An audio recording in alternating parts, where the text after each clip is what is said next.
Hello all of my FLL friends. This is a video is for both Challenge and Explore friends, so this is a K-5 video. I just want to give you a couple of updates on where we're at.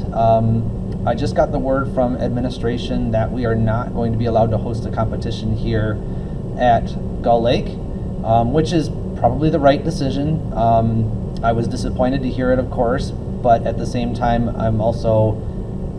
that's what the decision they needed to make. As a building for our K-5 students, we are not going to be doing our own assemblies. We're not going to be doing our own large building gatherings.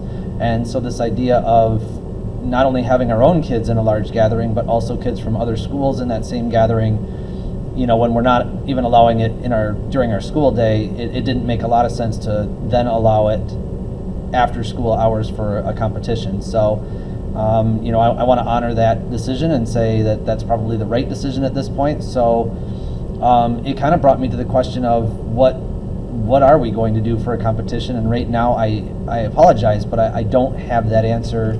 I don't have that answer exactly, because right now things are kind of in a weird spot, So the reality is we're going to keep doing our practices. We're not stopping in-person practices anytime soon unless for some reason the school stops being in person, but I don't really see that happening. So I think we're going to kind of continue as is as far as our teams go and getting ready for competition. But what that competition is going to be exactly, I don't know. It could be virtual. That's one possibility. It could be very limited spectator. I know the high school is looking at allowing no spectators and only 10 members from their team, including mentors, to go to the competition to kind of keep the number of people at the competition way down. So I don't know exactly what they're thinking or what they're going to do. There's also the possibility that they will push the competition a little bit further after Christmas until these kids can get vaccinated, and gathering in a larger space maybe does make sense. So I don't know where we're at right now as far as the competition, and I don't think First knows, and I don't think they can know, because that's a month and a half away, and we're not really even sure what things are going to look like. So as far as I know, First is continuing to plan competitions. Whether or not we go to one in November is still kind of up for grabs. I guess I'm still planning for that, I guess is what I can kind of say. I'm still planning to go to a competition in November. And if it gets pushed further on or something happens, we'll cross that bridge when we come to it. But for right now, that's what I'm planning on. When it comes time to think about going to a competition at an off-site area, we will see where we are. The only promise that I can make you is we will do everything we can to make sure that your kids and families are safe, and we will figure out how to do that, while at the same time, within the choices that we can make that are the safest for the students, making sure that we also give them the best opportunities that we can, and trying to balance those things. So at the time, it will be a discussion. We'll try to figure out, when we have to make a decision, we'll have a discussion. We'll figure out what that is. So for now, just moving forward with the idea that we're probably going to compete in November in some way, and continuing to have our teams work towards that competition. So a couple of other things that I want to ask you about is we have some sponsorship that needs to get taken care of for our teams. You may or may not know, this is certainly far from free. Registering the teams costs quite a bit of money. We're going to get t-shirts for all the kids. The equipment that we use, all of the stuff that we do for the kids, of course, costs a little bit of money. And so the school does not contribute any money. And I'm just going to kind of reiterate that this is not technically a school function. This is a club team that meets after school and of our own accord, of our own decision. I think it's a good one. I enjoy it, but the school supports us in that they let us use their facilities. The school supports us in that when it comes time to fill out the Michigan Department of Education grant, they help us do that. But the school itself does not supply any money. We get a significant grant through foundation. The Gull Lake Foundation supports the program very heavily, and that's where the bulk of our money comes from, outside of business donations that we ask each team to secure. So with that said, FLL Challenge, our 3rd through 5th graders, would be looking to secure $400 per team, and our FLL Junior, FLL Explore teams will be looking to secure $200 per team. And with that said, I'll have links to sponsorship packets in the email, and I will have paper copies here at school for you to pick up when your team comes. I don't have one for like every family. I have a couple for each team. I will print more if more are necessary. Feel free to secure more money than has been asked. It gives us opportunities to buy some extra equipment and enrich the program even more. So just know that money, has some place to go.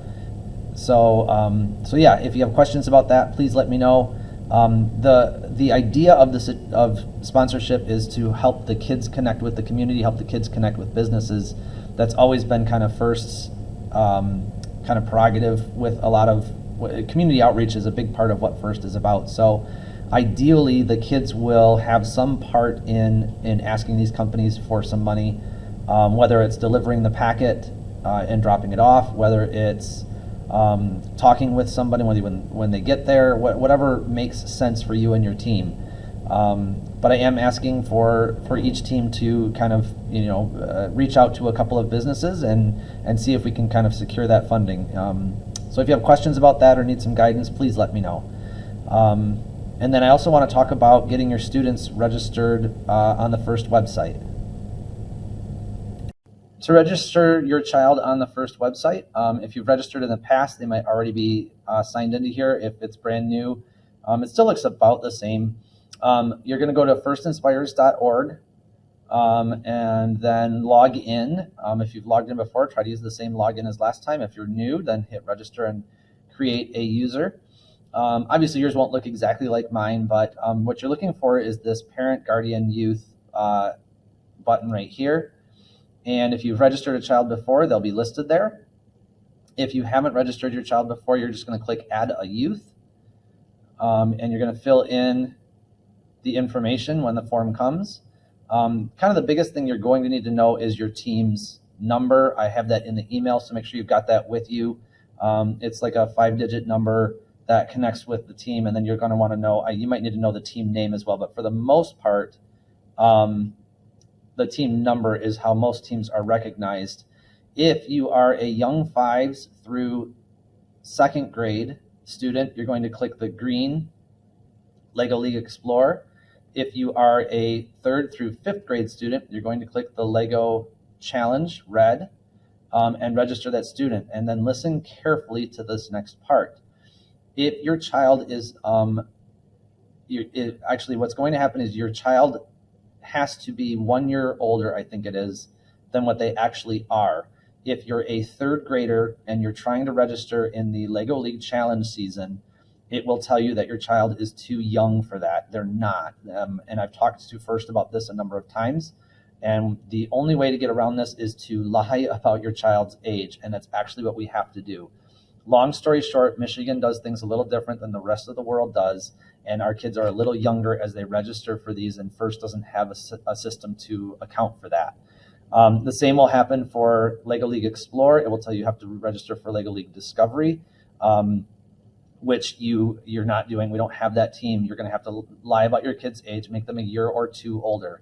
My suggestion to you is don't fix it next year, even though you could if you wanted to, because when you get to the next level, you're going to have to unfix it and make them 1 year older. So my suggestion for you is make your kids 1 or 2 years older than they actually are, and then that should make it so that you can register for the proper season. If you have any questions about that, please let me know. Make sure that as you click next and next, you need to make sure to fill out the consent and release form. You will know if you did not fill out the consent and release form because it will have a red, why can't I get out of this? There we go.